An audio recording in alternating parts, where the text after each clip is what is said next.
हरियाणा से कांग्रेस की वरिष्ठ नेता किरण चौधरी और उनकी बेटी श्रुति चौधरी आज भाजपा में हुई शामिल। भाजपा की नीतियों से प्रभावित होकर लिया ये फैसला।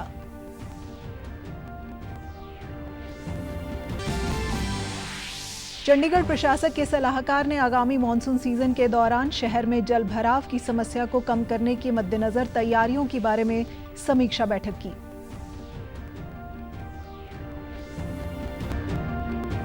और पंजाब, हरियाणा, चंडीगढ़ सहित उत्तर भारत में भीषण गर्मी और लू जारी। पश्चिमी विक्षोभ के कारण अगले 2-3 दिन गर्मी से राहत की उम्मीद।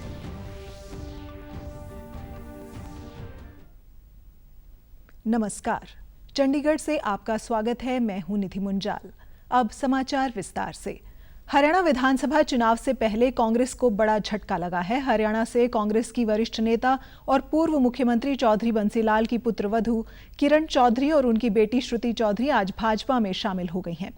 नई दिल्ली में भाजपा कार्यालय में हरियाणा के पूर्व मुख्यमंत्री और मौजूदा केंद्रीय मंत्री मनोहर लाल और मुख्यमंत्री नायब सिंह सैनी की उपस्थिति में किरण चौधरी और उनकी बेटी श्रुति चौधरी ने भाजपा का दामन थामा।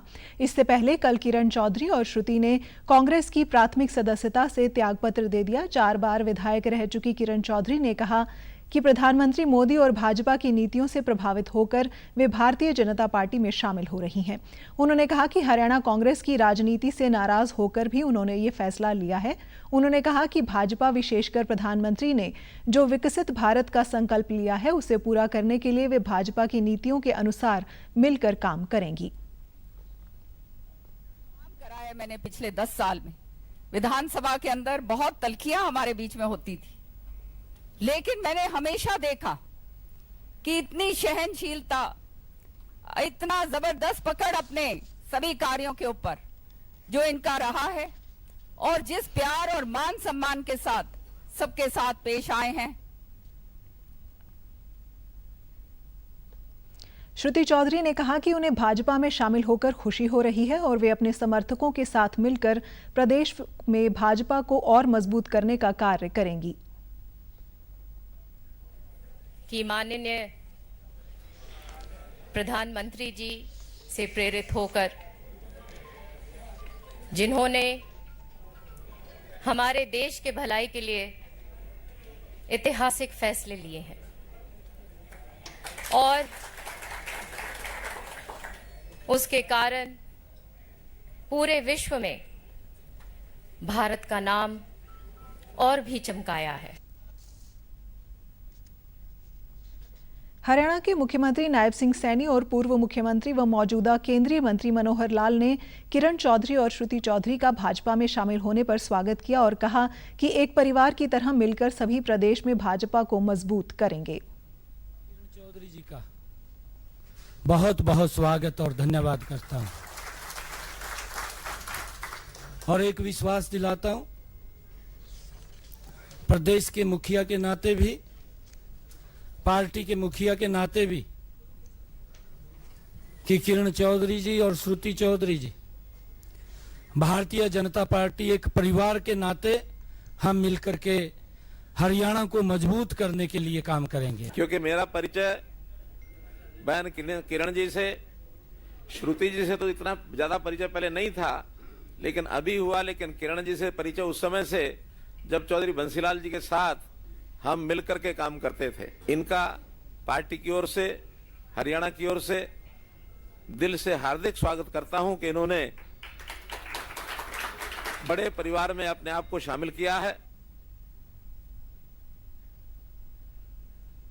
हरियाणा के मुख्यमंत्री नायब सिंह सैनी ने कहा कि post graduate institute of medical sciences Rohtak में जल्द ही स्टेट ट्रांसप्लांट सेंटर शुरू किया जाएगा ताकि किडनी सहित अन्य अंगों के ट्रांसप्लांट को सुगम बनाया जा सके। उन्होंने कहा कि राज्य सरकार PGIMS रोहतक को और बेहतर बनाने के लिए हर संभव सहायता प्रदान करेगी। इस अवसर पर मुख्यमंत्री ने गुर्दा प्रत्यारोपण करने वाली समस्त टीम को सम्मानित भी किया। मुख्यमंत्री ने कहा कि आने वाले समय में उनकी इस सफल पद्धति का लाभ प्रदेश के जरूरतमंद लोगों को ही नहीं बल्कि देश और दुनिया को भी मिलेगा। उन्होंने कहा कि प्रदेश सरकार लोगों को बेहतर स्वास्थ्य सुविधाएं प्रदान करने के लिए निरंतर प्रयास कर रही है। ये किडनी ट्रांसप्लांट का कार्य किया। आने वाले समय के अंदर कई रास्ते खुले हैं, सुगम हुए हैं, ये इस टीम ने साबित किया है। आज उन सब का अभिनंदन समारोह भी है। आने वाले समय के अंदर हमारे प्रदेश के लोगों को तो इनकी इस पद्धति का लाभ मिलेगा। मुख्यमंत्री ने कहा कि प्रदेश की जनता को सस्ता और सुगम इलाज उपलब्ध करवाना हमारी प्राथमिकता है। हरियाणा में 2 एम्स हैं, जिसमें से एक झज्जर जिले में संचालित है, तो दूसरे एम्स की आधारशिला रेवाड़ी जिले में प्रधानमंत्री नरेंद्र मोदी द्वारा रखी जा चुकी है। राज्य सरकार प्रत्येक जिले में एक मेडिकल कॉलेज स्थापित करना चाहती है ताकि अच्छे डॉक्टर तैयार किए जा सकें और लोगों को बेहतर स्वास्थ्य सुविधाएं उपलब्ध हो सकें। वर्तमान में प्रदेश में लगभग 18 मेडिकल कॉलेज स्थापित हो चुके हैं तथा अन्य की स्थापना प्रक्रिया अधीन है। देश की भी जरूरत थी कि हमारे यहां पर स्वास्थ्य सुविधाएं आधुनिक तकनीक की होनी चाहिए। हरियाणा के अंदर भी हमारे 2 एम्स, एक झज्जर में जो कैंसर का एम्स है, वहां पर अच्छे इलाज, लोगों को अच्छे डॉक्टर्स उस एम्स के अंदर मिलते हैं। और अभी चाहे माजरी रेवाड़ी के अंदर आदरणीय प्रधानमंत्री जी ने एक और एम्स की आधारशिला को रखा है। एक बड़ा लाभ लोगों को मिलता है।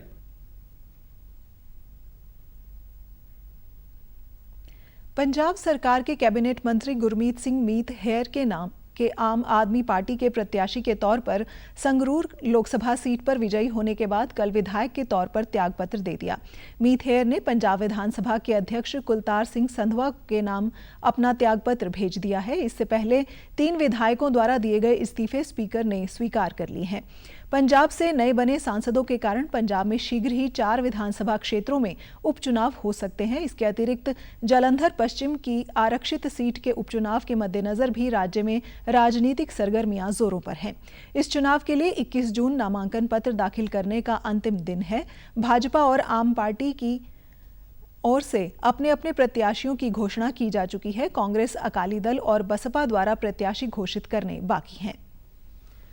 केंद्र शासित प्रदेश चंडीगढ़ के प्रशासक के सलाहकार राजीव वर्मा ने आगामी मॉनसून सीजन के दौरान शहर में जलभराव की समस्या को कम करने के मद्देनजर यूटी प्रशासन के वरिष्ठ अधिकारियों के साथ मॉनसून की तैयारियों से संबंधित समीक्षा बैठक की। राजीव वर्मा ने पिछले वर्ष जुलाई में बनी बाढ़ की जैसी स्थिति से बचने के लिए नगर निगम, इंजीनियरिंग विभाग, वन विभाग व अन्य संबंधित विभागों द्वारा सावधानी से योजना बनाने और उनके क्रियान्वयन की आवश्यकता पर जोर दिया।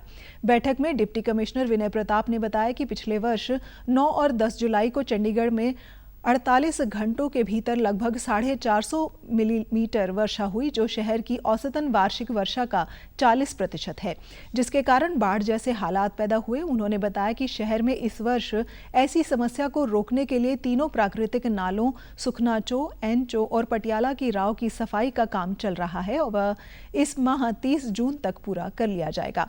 लोगों को नालों, चौ इत्यादि में जाने से रोकने के लिए निषेधाज्ञा जारी कर दी जाएगी और भारी वर्षा की स्थिति में स्थानीय समुदायों की सहायता से 315 आपदा मित्र तैनात किए जाएंगे।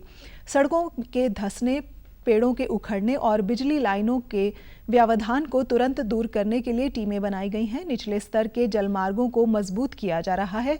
उन्होंने बताया कि नगर निगम की ओर से 1 जुलाई से सप्ताह के 7 दिन 24 घंटे जल जमाव और आपातकालीन हेल्पलाइन चालू की जाएगी व सभी प्रबंध सुनिश्चित किए जाएंगे। बैठक के दौरान संबंधित विभागों के अधिकारियों ने मॉनसून से संबंधित अपने प्रबंधों के बारे में जानकारी दी और स्वास्थ्य सचिव ने बताया कि मॉनसून के मौसम में वेक्टर जनित बीमारियों से निपटने के लिए तैयारियां जारी हैं। हरियाणा सरकार ने बढ़ती गर्मी के कारण हरियाणा राज्य परिवहन की सभी बसों में यात्रियों के लिए पीने के ठंडे पानी की व्यवस्था करने के निर्देश दिए हैं। हरियाणा राज्य परिवहन के निदेशालय की ओर से कल प्रदेश के सभी महाप्रबंधकों को निर्देश दिए गए हैं कि राज्य परिवहन हरियाणा की सभी बसों में ठंडे पानी की व्यवस्था करें ताकि यात्रियों को पानी के अभाव से परेशानी का सामना न करना पड़े। निर्देशों में कहा गया है कि वर्तमान में लगातार बढ़ते तापमान के कारण गर्मी का स्तर बढ़ता जा रहा है, जिस कारण बसों में यात्रा कर रहे यात्रियों को भी परेशानी हो रही है। गर्मी के कारण लगातार पानी की आवश्यकता भी पड़ती है। कई बार ऐसे स्थान भी होते हैं जहां पानी की व्यवस्था नहीं होती। इसलिए यात्रियों के लिए तुरंत प्रभाव से सभी बसों में ठंडे पानी की व्यवस्था करना सुनिश्चित किया जाए और सभी चालक परिचालकों को निर्देश जारी किए जाएं। देश में नया डाकघर कानून लागू हो गया है। इस कानून ने भारतीय डाक अधिनियम 1898 का स्थान लिया है, जिसका उद्देश्य नागरिक केंद्रीय सेवाओं और सरकारी योजनाओं का लाभ अंतिम छोर तक पहुंचाने के लिए एक सरल कानूनी ढांचा तैयार करने के साथ साथ जीवन को आसान बनाना है।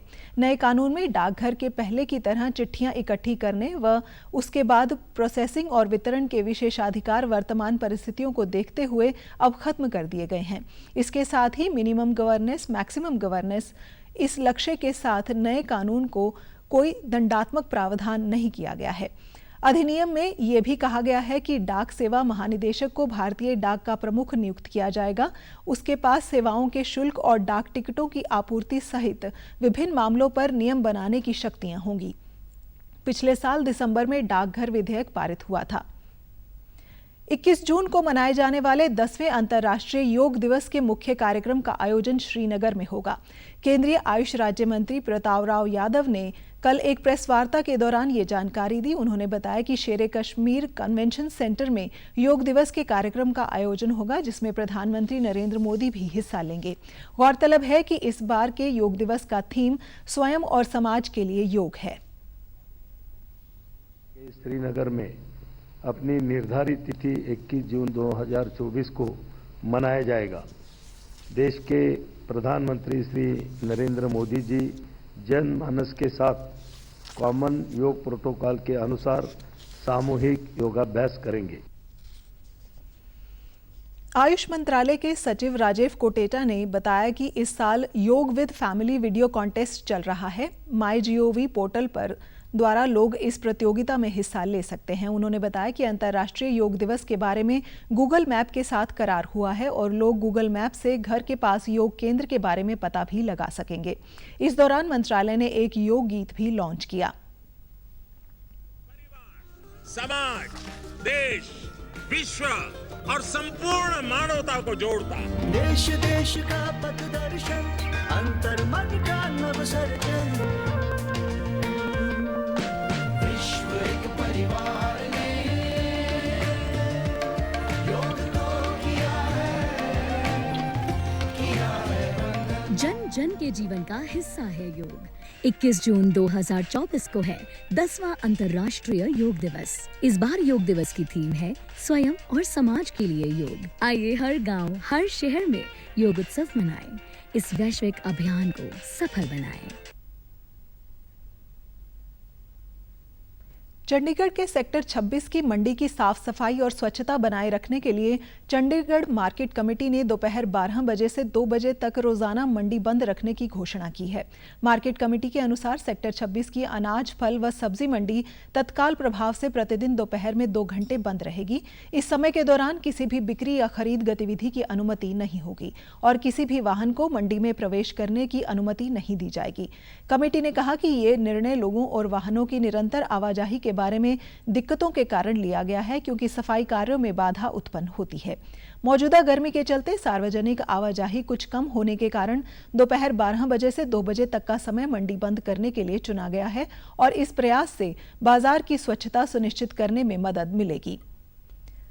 पूरे उत्तर भारत में भीषण गर्मी जोरों पर है। मैदानी इलाकों से पहाड़ों तक लोग गर्मी की मार झेल रहे हैं। दिल्ली एनसीआर सहित पूरे उत्तर भारत में चिलचिलाती धूप और गर्म हवाओं के थपेड़े जानलेवा बने हुए हैं। चंडीगढ़, पंजाब, हरियाणा, राजस्थान, उत्तराखंड, हिमाचल प्रदेश के कई हिस्सों में, उड़ीसा, झारखंड, बिहार और जम्मू कश्मीर के अलग अलग हिस्सों में लू चल रही है। इसी बीच पंजाब, हरियाणा, चंडीगढ़, दिल्ली, उत्तर प्रदेश के कई हिस्सों में अधिकतम तापमान 44 से 46 डिग्री सेल्सियस के बीच दर्ज किया जा रहा है। देश के कुछ हिस्सों में जहां एक और भीषण गर्मी से लोग परेशान हैं, वहीं दूसरी ओर उत्तर पूर्वी भारत में भारी बारिश का कहर देखने को मिल रहा है। चंडीगढ़ में कल तापमान 43.1 डिग्री सेल्सियस रिकॉर्ड किया गया और तेज धूप व लू से ट्राई सिटी में भी लोग भीषण गर्मी से परेशान हैं। मौसम विभाग के अनुसार कल का अधिकतम तापमान सामान्य से 7 डिग्री अधिक रहा, जबकि न्यूनतम तापमान भी सामान्य से 4 डिग्री अधिक होने के साथ साथ 30.6 डिग्री सेल्सियस दर्ज किया गया। गर्मी से शहरवासियों को दिन से साथ साथ रात में भी राहत नहीं है। मौसम विभाग ने कहा है कि पश्चिमी विक्षोभ के कारण अगले 2-3 दिन तापमान में कुछ गिरावट दर्ज की जा सकती है, पर लोगों को गर्मी अभी राहत नहीं उम्मीद। गर्मी से राहत मानसून के दस्तक होने के बाद ही मिलने की संभावना जताई जा रही है। वह चंडीगढ़ में इस महीने के आखिरी सप्ताह में मानसून दस्तक दे सकता है। आप हमारे समाचार YouTube channel DD news Chandigarh, Facebook DD news Chandigarh और social media X DD news CHD पर देख सकते हैं। इसी के साथ चंडीगढ़ से समाचारों का सिलसिला समाप्त होता है। नमस्कार।